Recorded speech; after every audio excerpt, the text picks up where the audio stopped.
রাত ৩টা বাজে। ঘুমের ঘোরে মনে হচ্ছে কেউ একজন আমার রুমে প্রবেশ করছে, এক অদ্ভুত আচরণ করার চেষ্টা করছে। বুঝতে পারছি না কি হচ্ছে আমার সাথে। কে আসবে এত রাতে আমার রুমে? আম্মু, আব্বু নাকি ভাইয়া? কিন্তু দরজা তো ভিতর থেকে লক করা, তাহলে কে আসবে? কি করেই বা আসবে? ঘুমের ঘোরে চোখ খুলতেই পারছি না। অনেক কষ্টে চোখ খুলতেই দেখলাম একজন লোক পালিয়ে গেল। গ্রিন লাইটের আলোয় আবছা আবছা দেখা যাচ্ছে। ভয়ে চিৎকার করতে মন চাইছে, কিন্তু আমি মনে মনে ভাবলাম এই লোককে তাকে আমার হাতে নাতে ধরতে হবে। তারপর একদিন আমি ঘুমের ভান করে শুয়েছিলাম, এই রহস্য জানার জন্য আসলে আমার ঘরে কে আসে এত রাতে এবং আমার সাথে কি করতে চায় এটা আমার জানতে হবে। আর তাই এই রহস্য জানার জন্য আমি একদিন ঘুমের ভান করে শুয়ে রইলাম। তারপর আমার সাথে যা ঘটল এবং যাকে দেখতে পেলাম তা দেখে আমি জ্ঞান হারিয়ে ফেলি। তো বন্ধুরা, গল্পটি শুরু করার আগে আপনি যদি আমার এই ছোট্ট চ্যানেলটি নতুন দর্শক হয়ে থাকেন তাহলে চ্যানেলটি সাবস্ক্রাইব করে আমাদের সাথে থাকবেন।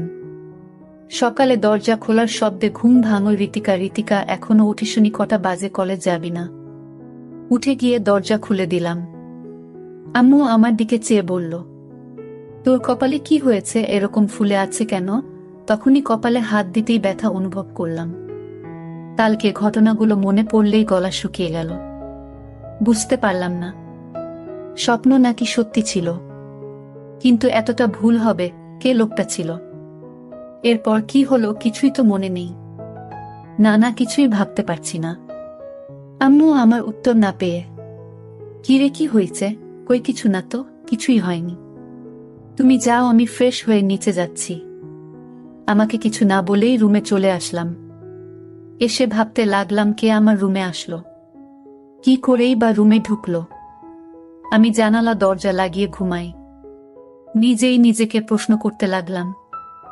মনের ভিতর হাজারো প্রশ্ন, কোনো কিছুই মাথায় ঢুকছে না। ভাবতে ভাবতে ফ্রেশ হয়ে এলাম। রুমাল দিয়ে মুখ মুছে আয়নার দিকে তাকাতেই দেখলাম মুখটা অনেকটাই ফুলে গেছে। হঠাৎ ড্রেসিং টেবিলের সামনে একটা কাগজ চোখে পড়ল। কাগজটা নিয়ে পড়তে লাগলাম। এটা ছিল তোমার শাস্তি, আমাকে কষ্ট দেওয়ার শাস্তি, আমার থেকে দূরে থাকার শাস্তি। এই 3টা মাস আমি ঘুমাতে পারিনি। তুমি আমাকে ঘুমাতে দাওনি, আমাকে কষ্ট দিয়ে তুমি শান্তিতে ঘুমোচ্ছে। চিঠিটা পড়ে মুখ শুকিয়ে গেছে। সবকিছু যেন গুলিয়ে যাচ্ছে। কি হচ্ছে আমার সাথে কিছুই বুঝতে পারছি না। কে এই লোক? কি চায় আমার কাছে? সবকিছু মাথার উপর দিয়ে যাচ্ছে। রাগে মাথা ফেটে যাচ্ছে। উনার ঘুমে কি মই দিয়ে আসছি নাকি?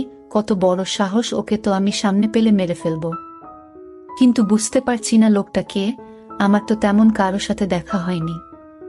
ভাবতে ভাবতে আম্মু আবার ডাকছে নাস্তা করার জন্য। নিচে ডাইনে গিয়ে দেখলাম আব্বু বা নাস্তা করছে আর আম্মু খাবার সার্ভ করছে। আমার পরিচয়টা দিয়ে দেই। আমার নাম ঋতিকা, আমি কলেজে পড়ি। আমি খুবই শান্ত একটা মেয়ে বললে ভুল হবে। একটু একটু দুষ্টুমি করি। আমাদের সিঙ্গেল পরিবার, বাবা মা ভাইয়া আর আমি।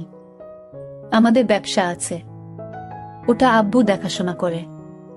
আর ভাইয়া সিলেট জেলায় আনসারের চাকরি করে। যাই হোক, গিয়ে বসলাম নাস্তা করতে। বুঝতে পারছি না ঘটনাটা সবাইকে বলবো কিনা। বললে হয়তো টেনশন করবে, থাক বলি না, হয়তো কেউ মজা করছে। কিন্তু কালকের ঘটনা তো মজা হতে পারে না। এসব ভাবছি, বাবার ডাকে ঘোর কাটে। কি হয়েছে? না খেয়ে খাবার নাচ্ছিস কেন? আর কি এত ভাবছিস?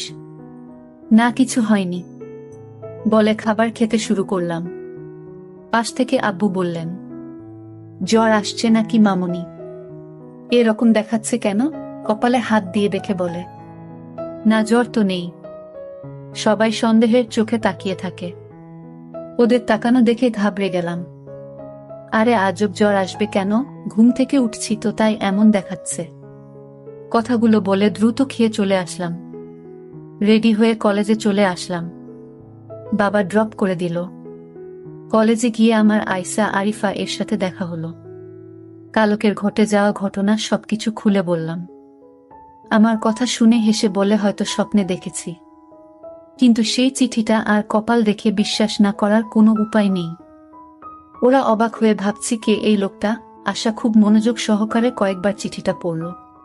তারপর একটা গোয়েন্দা ভাব নিয়ে বলল, আচ্ছা রিতিকা, এখানে 2 মাসের কথা বলছে, মানে 2 মাস আগে তোর সাথে দেখা হয়েছে বা কিছু তো হয়েছে? তুই মনে করে দেখতে 2 মাস আগের কথা বিশেষ কারো সাথে দেখা হয়েছে কিনা। আশার কথাগুলো শেষ না হতেই ঘন্টা বাজল। ক্লাসের সময় হয়ে গেছে। তারপর আর কথা না বাড়িয়ে ক্লাসে চলে এলাম। ক্লাস শেষ করে আসতে বলল, আরে বইন, এত চাপ নিস না তো, চল ফুচকা খেয়ে আসি। ফুচকা খাচ্ছিলাম, তখন কয়েকজনের কথা শুনে তো অবাক। কারণ কাল যে ছেলেটা আমাদের রিগিং করছিল, সে নাকি হসপিটালে কে যেন মেরে হাত পা ভেঙে দিয়েছে। আসলে ছেলেটা আমাদের সিনিয়র ছিল শুনে মনে মনে খুব খুশি হলাম। তারপর ফুচকা খেয়ে রিফা আয়সা ওদের বাসায় চলে গেল আর বলল এত চিন্তা না করতে। আমিও বাসায় রওনা দিলাম। ইদানিং আমার মনে হলো কেউ যেন আমাকে ফলো করছে, কিন্তু তাকালে কাউকে দেখি না। সেদিনের পর থেকে ভয়ে দরজা আটকে ঘুমায়। এভাবে 2 দিন কেটে যায়। কলেজের ক্যাম্পাসে আসা আরিফা এর সাথে বসে গল্প করছিলাম। তখন আমাদের সিনিয়র জিহাদ ভাইয়া এসে আমার পাশে বসে বললেন, এই গার্লস কেমন আছো?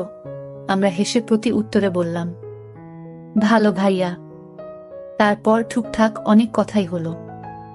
আমরা অনেক সময় বসে গল্প করলাম। ভাইয়া অনেক মজা এবং খুবই ভালো একজন মানুষ, দেখতে খুবই সুন্দর। কলেজের অনেক মেয়ে লাইন দিয়ে পড়ে আছে ভাইয়ের পিছে, কিন্তু ভাইয়া কাউকে পাত্তা দেন না। উনি ভাইয়ার ফ্রেন্ডের ভাই। ভাই বলছিল দেখে শুনে রাখতে, কিন্তু আমি তেমন কথা বলি না। ধনী ভাইয়ের কথা ওনাকে বলিনি বললে একটা ঝামেলা হবে।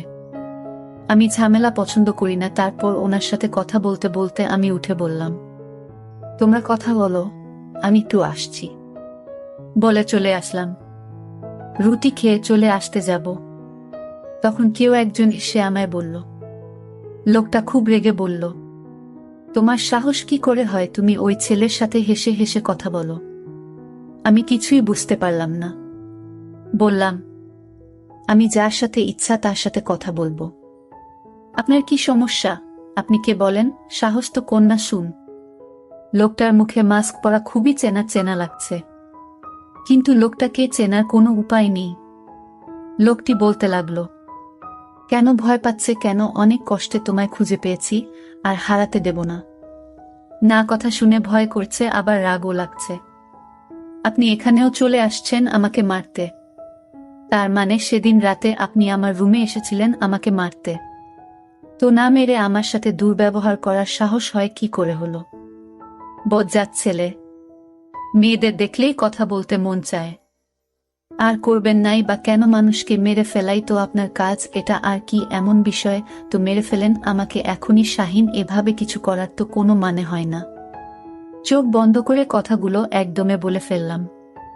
চোখ খুলতেই উনার চোখের দিকে তাকিয়ে আতঙ্কে উঠলাম। রাতে আমার রুমে এই লোক যায়, কিন্তু তাকে ঠিক চিনা যাচ্ছে না। কিন্তু এই লোকটিকে চেনার জন্য আমি প্রতিদিন রাতে ঘুমে ভান করে শুয়ে থাকি, কিন্তু ইদানিং আসে না। আপনাদের 2 মাস আগে কিছু কথা শেয়ার করেনি, তা না হলে আপনার কিছুই বুঝবেন না। 2 মাস আগে কলেজ স্ট্রিটে 2 দিনের জন্য সিলেট গিয়েছিলাম। ওখানে গিয়ে প্রথম দিন ভালোই কাটে, কিন্তু বিপত্তি ঘটল দ্বিতীয় দিন। সবাই পাহাড় ঘুরে ঘুরে দেখছে, আমি সারিফা আমার গল্প করছি আর ঘুরছি। তখন আয়শা আর রিফাত ছবি তুলতে ব্যস্ত। পাহাড়ে ঘুরতে ঘুরতে এক পর্যায়ে ওদের থেকে অনেক দূরে চলে আসে। একটা জায়গায় আসতে যা দেখলাম তাতে আমি অবাক হয়ে হাঁ করে তাকিয়ে থাকলাম। একটা ছেলে হাতে বন্দুক তাক করে আছে, সামনে একটা হাত বাঁধা লোকের দিকে। ছেলেটার সাথে আরো অনেক ছেলের, সব দেখে ঘাবড়ে যায়। ছেলেটা একটা লোককে মারল চোখের সামনে। এমন ভয়ঙ্কর দৃশ্য দেখে জোরে চিৎকার দিয়ে উঠি। তাতে লোকগুলো আমায় দেখতে পেয়ে যায়। কিছু না ভেবেই ভয়ে দৌড় শুরু করি। ওই ছেলেটি বাকি ছেলেগুলোকে বলা কথা কানে বাজল, লাশ পুঁতে ফেল মেয়েটাকে আমি দেখছি। বন্দুকটা কোমরে গুজে আমার পিছনে ছুটতে লাগলো আর বলল, এই মেয়ে দাঁড়াও বলছি, দাঁড়াও। কিন্তু এই লোকটাই আমার ঘরে রাতে ঢুকতো, আপনাদের বলে রাখি। কিন্তু এই লোকটাকে এটা আমি এখনো জানতে পারিনি। কিছুটা আন্দাজ করতে পারলাম তার ছায়া দেখে। আমার মনে হলো এই লোকটাই আমার রুমে আসতো, কারণ তার ছায়া আমার দৃষ্টিতে বেঁধে গেছে। আমি আয়েশাকে বললাম, এই যে লোকটি দেখতে পাচ্ছিস, এই লোকটার মতোই আমি যাকে আমার রুমে দেখতে পেয়েছিলাম। তুই এটা বুঝলে কি করে? ওর ছায়াটা আমি দেখতে পাই হালকা আলোতে। এই লোকটাই হবে বলে রাখা ভালো। আমার বড় ভাই ব্যাটালিয়নে চাকরি করে সিলেট জেলায়। আমার আর যে লোকটা অন্য একটা লোককে মেরেছিল সে আর কেউ না, সে হচ্ছে আমার বড় ভাই। কিন্তু সে আমাকে দেখতে পায় না ভালো করে, আমাকে চিনতেও পারল না। আমি ঠিকই তখন চিনে ফেলি। আমি মনে মনে ভাবলাম, আমার বড় ভাইয়া কেমন পাষাণ হয়ে গেছে যে কিনা মানুষ হত্যা করে। আমি একথা ভাবতেই আমার খুব খারাপ লাগলো এবং ভাইয়ের প্রতি ঘৃণার জন্ম নিল। এসব চাকরি যারা করে তারা নাকি পাষাণ হয়ে যায়। আমার ভাবতে অবাক লাগছে। যাই হোক, আমরা একদিন দূরে ঘোরাফেরা করে বাড়িতে চলে আসলাম। আমি কিছুতেই ভাইয়ের মানুষ মারার দৃশ্যটা ভুলতে পারছি না। এসব ভাবতে ভাবতে ঘুমিয়ে পড়লাম। হঠাৎ আমার রুমে পায়ের আওয়াজ শুনতে পেলাম। আমার কপালে কি যেন হাত রাখল। 2 দিন দূরে থাকায় তেমন একটা ঘুম হয়নি আমার, আর তাই বেহুশের মতো ঘুমাচ্ছিলাম, তাই কিছু বলতে পারিনি। হঠাৎ যখন অনুভব করলাম আমার রুমে কেউ এসেছে, তখন চোখ খুলে দেখি কেউ নেই, কিন্তু পায়ের চিহ্ন রয়ে গেছে ঘরে। পায়ের চিহ্ন, এটা আমার খুব পরিচিত মনে হলো। আমার মনে হলো সে আমার পরিবারের যে কেউ হতে পারে, কিন্তু কে সে এটা এখন পর্যন্ত জানতে পারলাম না। আমি এই কারণে শান্তিতে ঘুমাতে পারি না। এটা কি আমি স্বপ্ন দেখি নাকি বাস্তবতাও বুঝতে পারছি না। আমি এখন থেকে ভাবলাম, আজ থেকে সারাদিন ঘুমাবো, সারা রাত জেগে থাকবো, মানে ঘুমের ভান করে থাকবো। আমি তাকে হাতে নাতে ধরতে চাই। সে কেন আমার ঘরে আসে, আমার কাছে কি চায়, এটা জানার জন্য আমার মনে একরকম হতাশা তৈরি হয়ে গেল। আমি আমার পরিবারের অর্থাৎ মা বাবার সাথে বিষয়টা শেয়ারও করতে পারছি না। শেয়ার করব তখন যখন এই রহস্য আমি জানতে পারবো। তো পরের দিন সকালে কলেজে গেলাম। তারপর আয়েশার সাথে আজ রাতের ঘটনা শেয়ার করলাম। আয়েশা আজ রাগান্বিত হয়ে বলল, তুই কি বললি, সে সব স্বপ্ন বাঁধে। এগুলো শুনতে আর ভালো লাগে না। এগুলো সবই হয়, বাস্তবে হয় না। আয়েশা, তুমি যাই করো না কেন, তুই দেখে নিস আমি 20 দিনের ভিতরে আমি তাকে হাতে নাতে ধরব।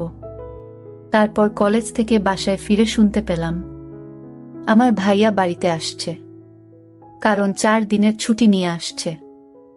আমার জন্য অনেক গিফট নিয়ে আসছে।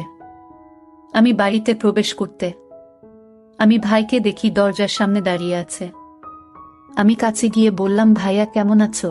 কিন্তু মনে মনে ভাইয়ের জন্য ঘৃণাও কাজ করে, কারণ ভাইয়া এখন মানুষকে মানুষ মনে করে না, যাকে তাকে ধরে মারধর শুরু করে দেয়। এটা তো আমি দূরে গিয়ে দেখতে পেলাম। কিন্তু ভাইয়ের শরীরের একটা পারফিউমের গন্ধ পেলাম। আমার রুমে রাতে যে আসতো তখন একই পারফিউমের গন্ধ পেলাম। আমার যেন ভাইয়াকে সন্দেহ হতে লাগলো।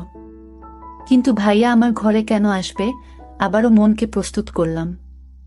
রাতে ঘুমাবো না, আমি ঘুমের ভান করে থাকবো, দেখব কে আসে আমার রুমে এবং কি চায় সে। ঠিক মতো আজও ঘুমের ভান করে শুয়ে রইলাম। রাত তখন প্রায় 2টা বাজে। তখন আমার রুমের জানালা দিয়ে আমার ঘরে প্রবেশ করল। আমি চোখ বুজে রইলাম। তারপর ধীরে ধীরে ঘাটের পাশে বসল। আমার গলায় 2 লাখ টাকার স্বর্ণ দিয়ে তৈরি আমার গলার হার। যখন লোকটি আমার স্বর্ণের গলার হার ধরে চুরি করে নিতে চাইল তখন আমি ভয়ে কাঁপছিলাম, কিন্তু সাহস করে নড়াচড়া করেনি। তখন লোকটি হাতটা টান দিয়েছে, পকেটে নিল, আর তখনই আমি তার সাথে ধরে চলতে লাগলাম চোর চোর। কিন্তু সে আমার মুখ চেপে ধরল। তারপর লোকটার মুখের দিকে তাকিয়ে দেখি সে আর কেউ না, সে আমার বড় ভাই তুহিন। ভাইয়া, তুই আমার রুমে আমার স্বর্ণ চুরি করতে আসছে ভাইয়া। তোকে ভাইয়া বলতেও আমার ঘৃণা হচ্ছে। তখন ভাইয়া বলল, আরে আমায় কিছু বলতে দেবে না, আমি ইচ্ছা করে চুরি করতে আসিনি। তুই তো জানিস না আমি চাকরি করে মাত্র 15,000 টাকা পাই, আর সেই টাকা তো আমার বাড়িতে পাঠাতে হয়, বাবাকে হিসাব দিতে হয়। আমি একটা বড় বিপদে পড়ে আমি তো স্বর্ণের হার চুরি করতে বাধ্য হলাম। শোনো বোন, আমি একটি লোককে মেরে ফেলি, আর তাই আমার চাকরি নিয়ে টানাটানি শুরু হয়েছে। উপরের সব বলেছে যদি তুমি 1 মাসের মধ্যে 2 লাখ টাকা না দিতে পারো তাহলে তোমার চাকরি থাকবে না। কিন্তু এই কথা যদি বাবা শুনে তাহলে বাবা স্ট্রোক করে মারা যাবে। আর তাই আমি কাউকে জানাইনি। আর তোকে বলে তুই বলে দিতে। আর তাই টাকা ম্যানেজ না করতে পারায় আমি আমার নিজের ঘরে চুরি করতে আসলাম বোন। এখন তুই চাইলে আমাকে পুলিশে ধরিয়ে দেয়। ভাইয়ের কথা শুনে আমি অবাক। তুমি আমার কাছে যদি চাইতে তাহলেই তো আমি তোমাকে আমার স্বর্ণ বিক্রি করে টাকা দিতাম, চুরি করার কি দরকার ছিল? আরে পাগলি, আমি যদি তোকে বলতাম মানলাম, তুই আমাকে বিক্রি করে টাকা দিতে আমি মানলাম। কিন্তু বাবা মা যখন লক্ষ্য করত তোর গলায় হার নেই, তখন কি বলতি? কিন্তু আমি যদি নিতে পারতাম তাহলে তুই এবং আমার মা বাবা ভাবতো এটা চুরি হয়ে গেছে। ঠিক আছে, বুঝেছি, তুমি এগুলো নিয়ে বিক্রি করে চাকরি বাঁচাও। ধন্যবাদ বোন, আমি তোকে এর চেয়ে বেশি দামি হার উপহার দিব। প্রিয় বন্ধুরা, গল্পটি কেমন লাগলো তা অবশ্যই কমেন্ট করে জানাবেন। আর চ্যানেলটি নতুন দর্শক হয়ে থাকলে চ্যানেলটি সাবস্ক্রাইব করে আমাদের সাথে থাকবেন। ধন্যবাদ।